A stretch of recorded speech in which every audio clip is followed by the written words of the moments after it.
دو پر بعض لوگ ایسے ہیں جو یہ کہتے ہیں کہ نعوذ باللہ انبیاء کرام کے لیے حیات برزخی ثابت نہیں ہے. دو دلیلیں دوں گا جس کی وجہ سے آپ کو معلوم ہو جائے گا کہ انبیاء کرام کی برزخی زندگی بہت ہی بہترین اور ثابت ہے. سب سے پہلی مثال جو میں آپ کو دینے لگا ہوں وہ ہے 17 پارے سے. اللہ تعالیٰ تذکرہ فرما رہے ہیں کہ والذین ہاجروا فی سبیل اللہ ثم قتلوا او ماتوا، کہ جو اللہ کے راستے میں شہید ہو گئے، جن کو قتل کر دیا گیا یا جن کو موت آ گئی، تو لیرزقنہم اللہ رزقا حسنا، اللہ ان کو بہترین رزق دینے والے ہیں. لہذا یہاں سے مراد یہ ہے کہ حیات برزخی میں تمام شہداء زندہ ہیں. دوسری مثال بھی میں آپ کو دینا چاہتا ہوں کہ ولا تقولوا لمن يقتل في سبيل الله اموات، جو اللہ کے راستے میں شہید ہو جائیں ان کو مردہ مت کہو. اب آپ کو میں ایک بتانا چاہتا ہوں، یہ دونوں آیتیں شہیدوں کے متعلق ہے.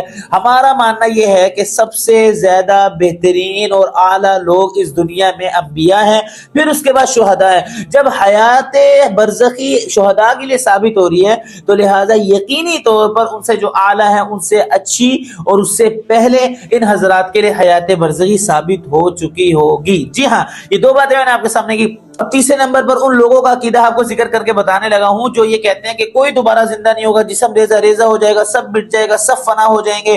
یہ کیسے ہو سکتا ہے کہ انسان قبر میں جائے، مٹی میں جائے، وہاں سے دوبارہ اٹھ کے آ جائے؟ جی ہاں، اللہ تعالیٰ نے بڑے بہترین طریقے سے اس کو قرآن مجید میں رد فرمایا. اللہ تعالیٰ فرماتے ہیں 15ویں پارے میں کہ وَقَالُوا أَإِذَا كُنَّا عِظَامًا وَرُفَاتًا أَإِنَّا لَمَبْعُوثُونَ خَلْقًا جَدِيدًا، وہ کہتے ہیں جب ہم مٹی ہو جائیں گے، ریزہ ہو جائیں گے، یعنی کہ مشرکین کہتے تھے کہ جب ہم مٹی ہو جائیں گے، ریزہ ہو جائیں گے، کیا دوبارہ زندہ کیے جائیں گے، کہ دوبارہ اٹھائے جائیں گے؟ اللہ تعالیٰ نے کہا قُلْ كُونُوا حِجَارَةً أَوْ حَدِيدًا، اے نبی جی آپ فرما دیجئے کہ چاہے تم لوہے بن جاؤ، چاہے تم پتھر بن جاؤ، اللہ تعالیٰ تمہیں ضرور اٹھائیں گے.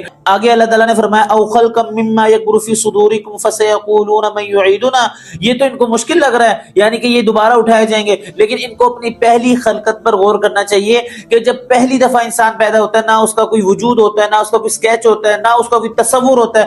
اللہ تعالیٰ اس چیز کو پیدا کر دیتے ہیں کہ جس کا کوئی وجود، جس کا کوئی تصور، جس کا کوئی دھیان گمان کچھ بھی نہیں ہوتا. تو دوسری مرتبہ جب اللہ تعالیٰ پیدا کریں گے تو وہ تو انسان کے لیے خود سمجھنے کی بات ہے کہ دوسری مرتبہ پیدا کرنا پہلی مرتبہ پیدا کرنے سے زیادہ آسان ہے. کیوں؟